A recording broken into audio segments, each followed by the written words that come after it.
เฉลียวฉลาดให้มีสติปัญญาเพื่อจะได้คิดไปในทางที่ถูกต้องไม่มีโทษผลก็จะเกิดประโยชน์ขึ้นทำให้มีความผาสุก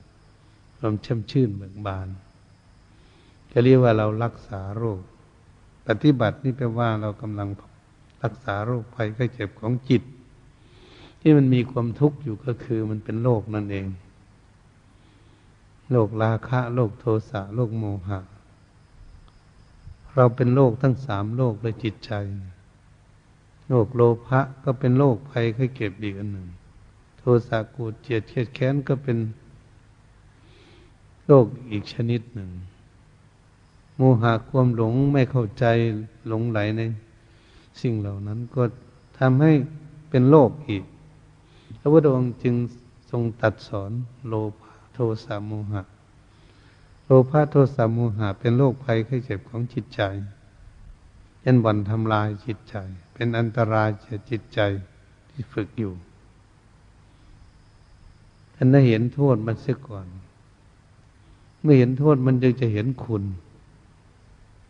ทุกสิ่งทุกอย่างมันก็ต้องทำยากต้องอิดต้องเหนื่อยเวลาทำเสร็จแล้วมันมีความสุขเหมือนบุคคลที่สร้างบ้านอยู่เหมือนวัดสร้างวิหารอยู่สร้างกุฏิอยู่เมื่อทำอยู่มันก็ทุกข์เมื่อทำเสร็จแล้วมันก็นั่งนอนมีความสุขสบายเหตุฉะนั้นมีทุกข์มันก็มีสุขเมื่อมาดูแล้วเมื่อเห็นทุกข์เห็นสุขแล้วเราก็จะทำใจเป็นกลางๆนั้นอย่างไรใจที่จะเป็นกลางได้ใจต้องมีสติปัญญามีวิชาความรู้เฉลียวฉลาดที่ใจจึงจะเป็นกลางได้เรียกอุเบกขาถ้าต้องมีสติปัญญาเขาจึงจะวางอุเบกขาได้ถ้าไม่มีสติปัญญามันก็วางไม่ได้มันก็ยึดมันก็ทุกข์เกิดขึ้นนี่การที่พวกเราฝึกจิตใจเขามีความต้องการอย่างนี้เอง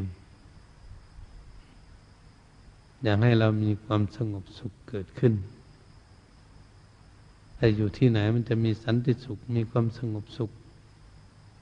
ให้บ้านใดเมืองใดประเทศไหนอยู่แห่งหนตำบลใดสถานที่ใดในโลกนี้เราจะพยายามที่ฝึกจิตใจของเราให้ฉลาดให้รู้เท่าทันเหตุการณ์และไม่ต้องวุ่นวายไม่ต้องทุกข์กับโลกอยู่กับโลกก็ไม่ทุกข์กับโลกตรงที่เราจะศึกษาต่อไปตรงนี้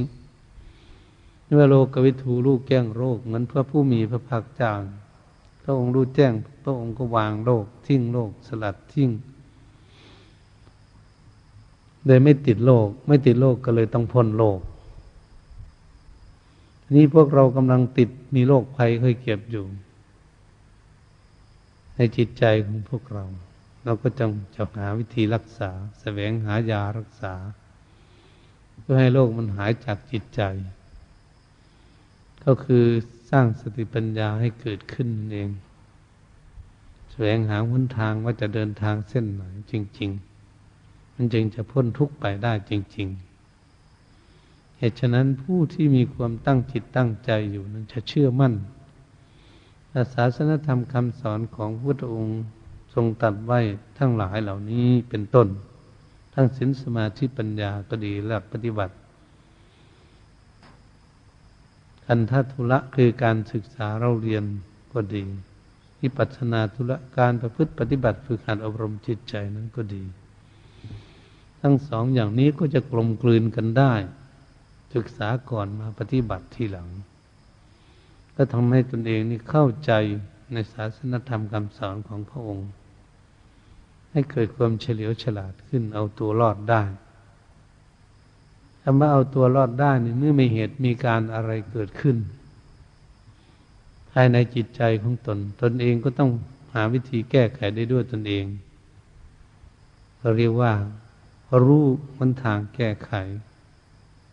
เหมือนกับไฟมันลุกไหม้อยู่นี่แหละมันร้อนมากการแสวงหาก็คือแสวงหาน้ำมาดับบุคคลมีความฉลาดก็ต้องไปเอาน้ำมาดับไฟนั่นก็จะดับลงท่านใดก็ดีบุคคลมีความเฉลียวฉลาดมีปัญญาดีก็สามารถที่จะคลี่คลายความทุกข์ออกจากจิตใจของตนเอง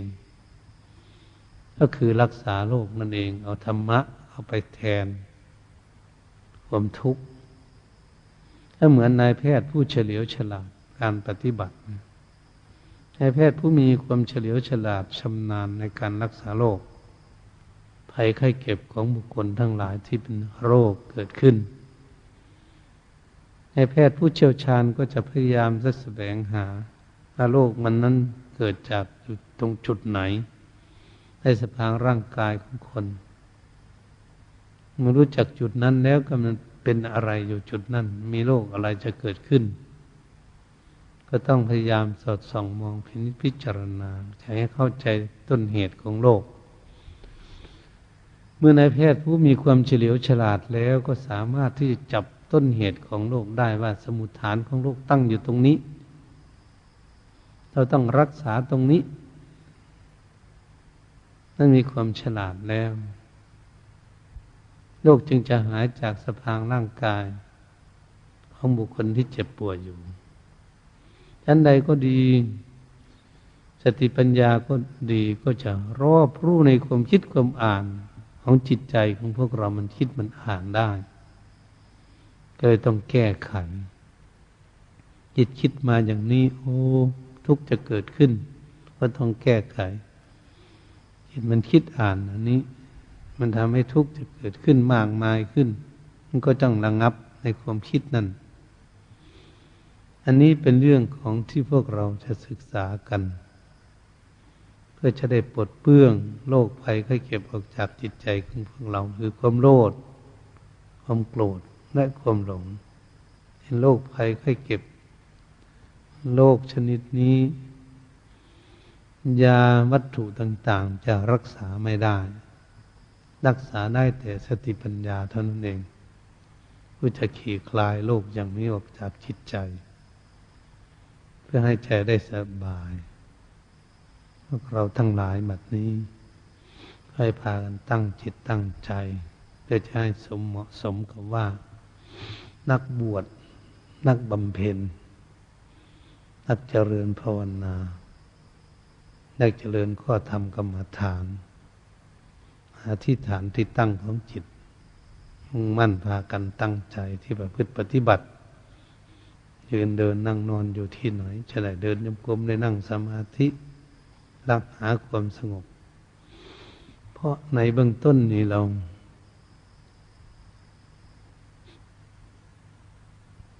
มีความประสงค์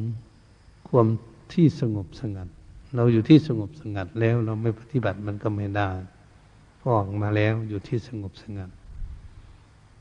เรานิยมเพื่อจะให้เรามีสติปัญญาเฉลียวฉลาดดีแก้ปัญหาจิตใจของเราคือเป็นแพทย์รักษาโรคใจนี่เองความหมั่นของพวกเราก็ต้องหมั่นตั้งอยู่ในความเพียรทั้งรักษาศีลหมั่นเจริญภาวนาความต้องการของพวกเรานี่เราก็ศึกษาเพื่อจะให้รู้ว่าจิตใจของเราติดอะไรยึดมั่นอะไรจะได้หาวิธีสลัดลดละออกไปเพราะเราไม่ต้องการที่จะทำให้จิตใจนั้นเกิดทุกข์เมื่อหากบุคคลมีความต้องการอย่างนั้นแล้วตามใดที่เราสร้างสติปัญญาขึ้นได้เฉลียวฉลาดแล้วทุกข์ก็จะดับไปจึงว่าที่สุดของนักปฏิบัติก็คือนิพพานอันเป็นที่ดับทุกข์สนิทเหตุฉะนั้นการฝึกจิตใจจึงเป็นสิ่งที่สำคัญแต่นี้ต่อไปก็ขอให้ทุกท่านมีความตั้งใจและอุบาสกอุบาสิกาก็ดีใช้สติปัญญาคุมดูแลจิตใจของเราเพื่อจะได้ดูจิตใจของเราแก้ไขกิเลสคือรักษาโรคให้หายจากโรคภัยไข้เจ็บของจิตใจถ้าขอยุติการบรรยายทำไว้เพียงแค่นี้เองก็ไม่ด้วยประการฉะนี้